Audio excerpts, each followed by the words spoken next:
ಇವತ್ತು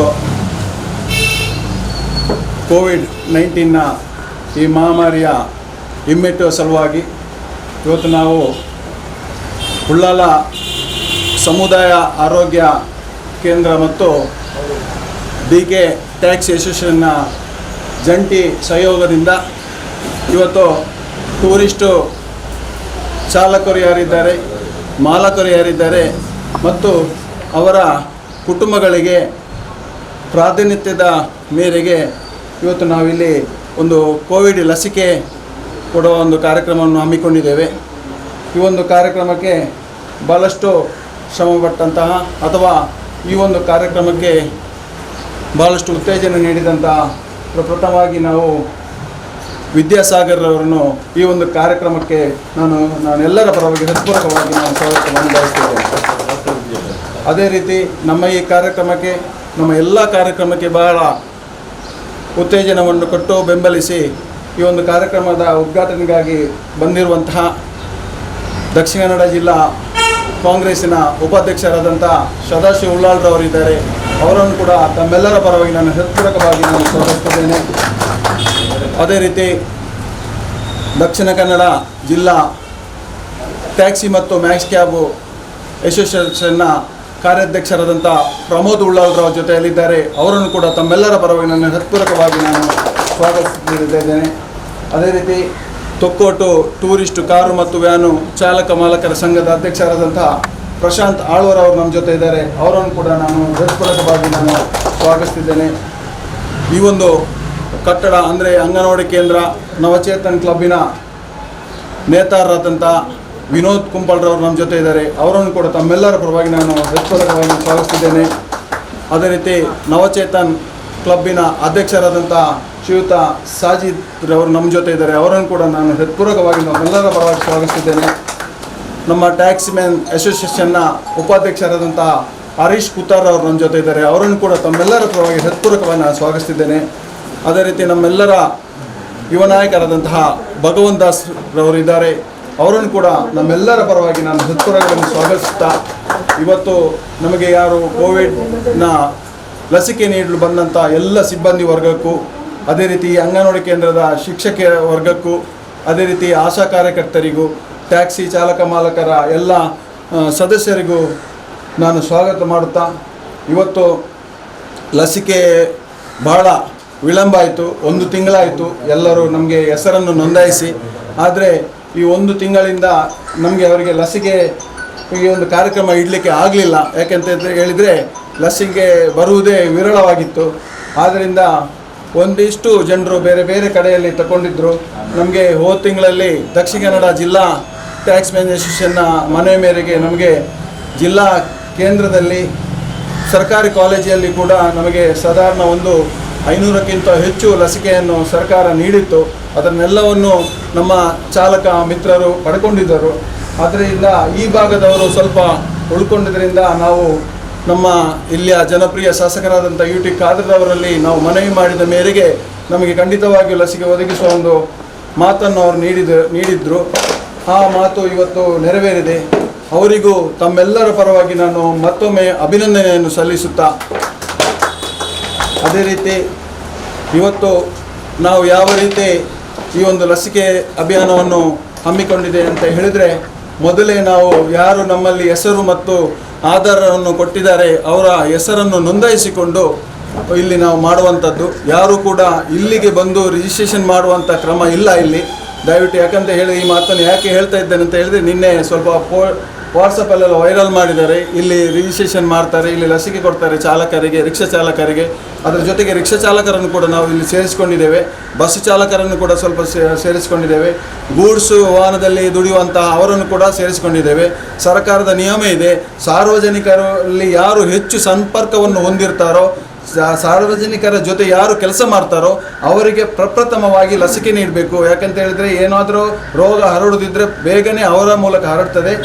ಮತ್ತು ಅದಲ್ಲದೆ ಅವರ ಕುಟುಂಬಕ್ಕೂ ಕೂಡ ಕೊಡಬೇಕು ಅಂತ ಸರ್ಕಾರದ ನಿಯಮ, ಸರ್ಕಾರದ ಸುತ್ತೋಲೆ ಇದೆ. ಆ ಮೂಲಕ ನಾವು ಇವತ್ತು ಈ ಒಂದು ಕಾರ್ಯಕ್ರಮವನ್ನು ಸರ್ಕಾರ ಹಾಕಿಕೊಂಡಿದೆ. ಆ ಮೂಲಕ ವಿದ್ಯಾಸಾಗರ್ ಅವರು ನಮಗೆ ಇವತ್ತು ಲಸಿಕೆಯನ್ನು ಕೂಡ ಒದಗಿಸಿದ್ದಾರೆ. ಬಹಳ ಸಂತೋಷ ಆಗ್ತಿದೆ. ವಿದ್ಯಾಸಾಗರ್ ಅವರ ಒಂದು ಕಾರ್ಯವೈಖರಿಯನ್ನು ನೋಡುವಾಗ ನಾವು ನಿಜವಾಗಿ ಅಭಿನಂದಿಸಲೇಬೇಕು. ಎಷ್ಟು ಒತ್ತಡ ಇದ್ದರೂ ಕೂಡ ಎಲ್ಲರಲ್ಲೂ ಕೂಡ ಸಮಾಧಾನದಿಂದ ಎಲ್ಲರಿಗೂ ಒಳ್ಳೆ ರೀತಿಯಿಂದ ಅವರನ್ನು ವರ್ತಿಸ್ತಿದ್ದು, ಆಸ್ಪತ್ರೆ ಸಿಬ್ಬಂದಿ ಜೊತೆ ಆಗಲಿ, ಆಸ್ಪತ್ರೆಗೆ ಹೋಗುವ ರೋಗಿಯವರ ಜೊತೆ ಆಗಲಿ, ಅವರನ್ನು ಯಾವುದೇ ಒಂದು ಸಲಹೆ ಕೊಡುವ ಒಂದು ರೀತಿಯನ್ನು ನೋಡುವ ನಮಗೆ ತುಂಬ ಖುಷಿ ಆಗ್ತಿದೆ. ಇಂಥ ಆರೋಗ್ಯ ಅಧಿಕಾರಿಯನ್ನು ನಾವು ನಿಜವಾಗಿ ಯಾವುದು ಇವತ್ತು ಹೂವಾಗಲಿ ಹಣ್ಣಾಗಲಿ ಯಾವುದು ನಿಮಗೆ ಅಭಿನಂದಿಸಲಿಕ್ಕೆ ನಮ್ಮ ಹತ್ರ ಇಲ್ಲ ಈ ಸಂದರ್ಭದಲ್ಲಿ. ಆದರೆ ನಮ್ಮೆಲ್ಲರ ಹಿರಿಯರ ಕಿರಿಯರ ಎಲ್ಲರ ಆಶೀರ್ವಾದ ಅಭಿನಂದನೆ ನಿಮಗೆ ಖಂಡಿತ ಇದೆ. ಮುಂದಿನ ದಿನಗಳಲ್ಲಿ ಕೂಡ ಇಂಥ ಕಾರ್ಯಕ್ರಮಕ್ಕೆ ನೀವು ಬೆಂಬಲಿಸ್ತೀರಂತ ನಮಗೆ ಗೊತ್ತಿದೆ. ಇನ್ನೂ ಕೂಡ ನಿಮಗೆ ಆ ದೇವರು ಇನ್ನೂ ಕೂಡ ಆರೋಗ್ಯ ನಿಮಗೆ ಶಕ್ತಿಯನ್ನು ಕೊಡಲಿ. ಇನ್ನೂ ಕೂಡ ಇಂಥ ಒಂದು ಆರೋಗ್ಯ ಸಮಸ್ಯೆಯನ್ನು ನಿವಾರಣೆ ಮಾಡುವಂಥ ಶಕ್ತಿ ನಿಮ್ಮಲ್ಲಿ ಖಂಡಿತವಾಗಿ ಕೊಡಲಿ. ಯಾಕಂತ ಹೇಳಿದರೆ ಇವತ್ತು ಸರ್ಕಾರದ ಯೋಜನೆ ಅಂತ ಹೇಳಿದರೆ ಎಲ್ಲರೂ ಕೂಡ ಹೆಚ್ಚಿನವರು ದೂರ ಹೋಗುವ ಸಂದರ್ಭದಲ್ಲಿ ಒಳ್ಳೆಯ ಒಂದು ಇವತ್ತು ಕಾದರ್ ಅವರು ಒಳ್ಳೆಯ ಒಂದು ಆಸ್ಪತ್ರೆಯನ್ನು ಒದಗಿಸಿಕೊಟ್ಟಿದ್ದಾರೆ. ಇನ್ನು ಮುಂದಿನ ದಿನಗಳಲ್ಲಿ ಅದು ಮೇಲ್ದರ್ಜೆಗೆ ಹೋಗಿ ಬೇರೆ ಬೇರೆ ವ್ಯವಸ್ಥೆಗೆ ಹೋಗ್ತಾ ಇದೆ. ಅದರಿಂದ ಬಹಳಷ್ಟು ಇನ್ನು ಜವಾಬ್ದಾರಿ ಕೂಡ ವಿದ್ಯಾಸಾಗರ್ ಸರ್ಗೆ ಇನ್ನು ಹೆಚ್ಚಿನ ಜವಾಬ್ದಾರಿ ಹೆಚ್ಚಾಗ್ತಾ ಹೋಗ್ತದೆ. ಆದ್ದರಿಂದ ಎಲ್ಲ ಸಾರ್ವಜನಿಕರು ಕೂಡ ಅವರಿಗೆ ಇನ್ನು ಹೆಚ್ಚಿನ ಬೆಂಬಲವನ್ನು ಕೊಟ್ಟು ಇನ್ನಷ್ಟು ರೋಗಿಗಳಿಗೆ ಒಂದು ಸವಲತ್ತು ಪಡೆಯುವಂತ ಆಗಲಿ ಅಂತ ಹೇಳುತ್ತಾ ಈ ಸಂದರ್ಭದಲ್ಲಿ ನನ್ನ ಪ್ರಾಸ್ತಾವಿಕ ನುಡಿಯನ್ನು ಶುಕಿಯನ್ನು ಹೇಳುತ್ತಾ ಬಂದಂಥ ಎಲ್ಲರಿಗೂ, ಈಗ ಯಾರು ಲಸಿಕೆ ಪಡೆಯಲಿಕ್ಕೆ ಬಂದಂಥ ಎಲ್ಲರಿಗೂ ನಾನು ಅಭಿನಂದನೆಯನ್ನು ಕೊಡುತ್ತಾ ನನ್ನ ಪ್ರಾಸ್ತಾವಿಕ ಮತ್ತು ಸ್ವಾಗತ ಮಾತನ್ನು ಮುಗಿಸ್ತಿದ್ದೇನೆ. ಜೈ ಹಿಂದ್, ಜೈ ಕರ್ನಾಟಕ. ಡಾಕ್ಟರ್ ವಿದ್ಯಾಸಾಗರ್ ಅವರು ನಮಗೆ ನೀಡಬೇಕಾಗಿ ಕೇಳಿಕೊಂಡಿದ್ದಾರೆ. ಇವತ್ತು ನಮ್ಮ ಈ ಕೇಂದ್ರ ಸರ್ಕಾರದ ಹಾಗೂ ರಾಜ್ಯ ಸರ್ಕಾರದ ಉಚಿತ ಕೋವಿಡ್ ಲಸಿಕೆಯ ಅಭಿಯಾನದ ಒಂದು ಅಂಗವಾಗಿ ನಾವು ಇವತ್ತು ಕುಂಪಲದ ಟ್ಯಾಕ್ಸಿ ಅಸೋಸಿಯೇಷನ್ ಹಾಗೂ ನವಚೇತನ ಕ್ಲಬ್ ಇವರ ಸಹಯೋಗದಿಂದ ಇವತ್ತು ಇಲ್ಲಿ ಒಂದು ಟ್ಯಾಕ್ಸಿ ಡ್ರೈವರ್ಗಳಿಗೆ, ಅವರ ಫ್ಯಾಮಿಲಿಯವರಿಗೆ ಹಾಗೂ ರಿಕ್ಷಾ ಡ್ರೈವರ್ನವರಿಗೆ, ಅವರ ಫ್ಯಾಮಿಲಿಯವರಿಗೆ ಒಂದು ಉಚಿತ ಲಸಿಕೆಯನ್ನು ನೀಡುವಂತಹ ಒಂದು ಅಭಿಯಾನವನ್ನು ನಾವು ಕೈಗೊಂಡಿದ್ದೇವೆ. ಇದರ ಆಯೋಜನೆಯನ್ನು ನಮ್ಮ ದಿನೇಶ್ ಕುಂಪಳ ಅವರ ಮುಂದಾಳತ್ವದಲ್ಲಿ ಒಂದು ಅತ್ಯಂತ ಉತ್ತಮವಾಗಿ ಅವರು ಅಚ್ಚುಕಟ್ಟಾಗಿ ಇಲ್ಲಿ ನಮಗೆ ವ್ಯವಸ್ಥೆ ಮಾಡಿಕೊಟ್ಟಿದ್ದಾರೆ. ಇದರ ಸದುಪಯೋಗವನ್ನು ತಾವೆಲ್ಲರೂ ತಮ್ಮ ಮನಸ್ಸಲ್ಲಿ ಲಸಿಕೆ ಬಗ್ಗೆ ನೂರಾರು ಸಂಶಯಗಳಿರ್ಬೋದು, ಹೆದರಿಕೆ ಇರ್ಬೋದು, ಇದರ ಬಗ್ಗೆ ನೀವು ಹೆದರುವ ಅವಶ್ಯಕತೆಯೇ ಇಲ್ಲ. ಈ ಲಸಿಕೆ ತುಂಬ ಪರಿಣಾಮಕಾರಿ ಹಾಗೂ ತುಂಬ ಸೇಫು. ಇದರಿಂದ ನಿಮಗೆ ಯಾವ ದುಷ್ಪರಿಣಾಮಗಳು ಉಂಟಾಗುವುದಿಲ್ಲ. ಪ್ರತಿಯೊಬ್ಬರೂ ಈ ಲಸಿಕೆಯ ಸದುಪಯೋಗವನ್ನು ಇವತ್ತು ಪಡೆದು ಈ ನಮ್ಮ ಕೊರೋನಾ ಪ್ಯಾಂಡಮಿಕನ್ನು ನಾವು ತಡೆಗಟ್ಟುವಲ್ಲಿ ನಾವೆಲ್ಲ ಒಂದಾಗಿ ಈ ಕೊರೋನಾ ಅಂತ ಒಂದು ಮಹಾಮಾರಿ ರೋಗವನ್ನು ನಾವು ನಿಯಂತ್ರಣಕ್ಕೆ ತರಲೇಬೇಕಾಗಿದೆ. ಪ್ರತಿಯೊಬ್ಬರೂ ನೀವು ಒಂದಾಗಿ ಇವತ್ತಿನ ಈ ಲಸಿಕೆಯ ಸದುಪಯೋಗವನ್ನು ಪಡ್ಕೊಳ್ಬೇಕಾಗಿ ನನ್ನ ಕಳಕಳಿಯ ವಿನಂತಿ. ಹಾಗೂ ಇವತ್ತಿನ ಈ ಕಾರ್ಯಕ್ರಮಕ್ಕೆ ಬಂದಿರುವಂತಹ ಎಲ್ಲ ಗಣ್ಯ ವ್ಯಕ್ತಿಗಳಿಗೂ ನಾನು ಅಭಿನಂದನೆಯನ್ನು ಸಲ್ಲಿಸುತ್ತಾ ನನ್ನೆರಡು ಮಾತುಗಳನ್ನು ಮುಗಿಸ್ತೇನೆ. ಆರೋಗ್ಯ ಕೇಂದ್ರದ ವತಿಯಿಂದ ಇವತ್ತು ಚೇತನ್ ಫ್ರೆಂಡ್ ಸರ್ಕಲ್ ಮತ್ತು ಟ್ಯಾಕ್ಸಿ ಓನರ್ಸ್ ಮತ್ತು ಡ್ರೈವರ್ ಅಸೋಸಿಯೇಷನ್ ವತಿಯಿಂದ ಸಂಯೋಜಿಸಲ್ಪಟ್ಟಂಥ ಈ ಕಾರ್ಯಕ್ರಮದ ಉದ್ಘಾಟನೆ ಮಾಡಿಕೊಂಡು ಈ ಕಾರ್ಯಕ್ರಮಕ್ಕೆ ಬಹಳಷ್ಟು ದುಡ್ಡು ಇಲ್ಲಿ ಒಂದು ವ್ಯವಸ್ಥೆ ಆಗಬೇಕೆಂಬ ನೇತೃತ್ವ ವಹಿಸಿದಂಥ ದಿನೇಶ್ ಕುಂಪಲ್ರವರಿಗೂ ವೇದಿಕೆಯಲ್ಲಿರ್ತಕ್ಕಂಥ ಉಳ್ಳಾಲ ಪ್ರಾಥಮಿಕ ಕೇಂದ್ರದ ಆರೋಗ್ಯಾಧಿಕಾರಿಯಾದಂಥ ಸನ್ಮಾನ್ಯ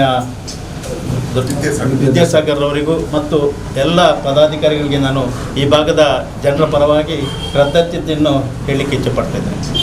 ತಮಗೆಲ್ಲ ತಿಳಿದಾಗೆ ಈ ಲಸಿಕೆ ಭಾಳಷ್ಟು ಕಷ್ಟದಲ್ಲಿ ಎಲ್ಲರಿಗೂ ಒಮ್ಮೆಲೆ ಒದಗಿಸಲಿಕ್ಕಾಗೋದಿಲ್ಲ. ಹಂತವಾಗಿ ಸರ್ಕಾರವು ಕೊಡ್ತಾ ಇದೆ. ಇದರ ನೇತೃತ್ವ ವಹಿಸಿಕೊಂಡು ಯಾರು ಇಲ್ಲಿ ಈ ಕಾರ್ಯಕ್ರಮವನ್ನು ಮಾಡಿದ್ದಾರೆ, ಮುಂದಿನ ದಿನಗಳಲ್ಲಿ ಕೂಡ ಇಲ್ಲಿ ಅನೇಕ ಈ ಭಾಗದಲ್ಲಿ ಬಹಳಷ್ಟು ಜನಸಂಖ್ಯೆ ಇದೆ. ಇಲ್ಲಿಯ ಉಳ್ಳಾಳದ ವೈದ್ಯಾಧಿಕಾರಿಗಳ ಸಹಕಾರದೊಂದಿಗೆ ಮತ್ತಷ್ಟು ಜನರಿಗೆ ಇಲ್ಲಿ ಈ ಲಸಿಕೆ ದೊರಕುವಂತಾಗಲಿ.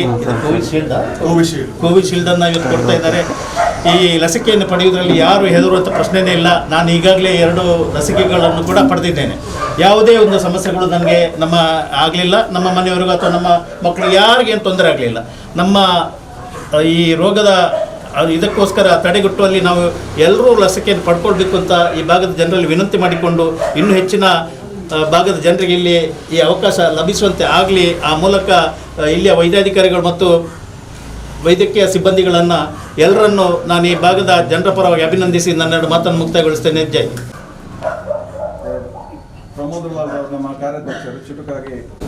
ಈ ದಿನದ ಕಾರ್ಯಕ್ರಮ ದಕ್ಷಿಣ ಕನ್ನಡ ಜಿಲ್ಲಾ ಟ್ಯಾಕ್ಸಿ ಮತ್ತು ಮ್ಯಾಕ್ಸಿ ಕ್ಲಬ್ಬಿನ ಅಧ್ಯಕ್ಷರಿಂದ, ಸರ್ವ ಸದಸ್ಯರಿಂದ ಮತ್ತು ಚೇತನ ಕ್ಲಬ್ಬಿನವರಿಂದ ಇವತ್ತು ನಮ್ಮ ಉಳ್ಳಾಳದ ಆರೋಗ್ಯ ಕೇಂದ್ರದ ಡಾಕ್ಟರ್ನವರು ಮತ್ತು ಅವರ ಸಹಪಾಠಿಗಳೊಟ್ಟಿಗೆ ಇವತ್ತು ಈ ಕೋವಿಡ್ ಇಂಜೆಕ್ಷನ್ ಕೊಡಲಿಕ್ಕೆ ಬಂದಿದ್ದಾರೆ.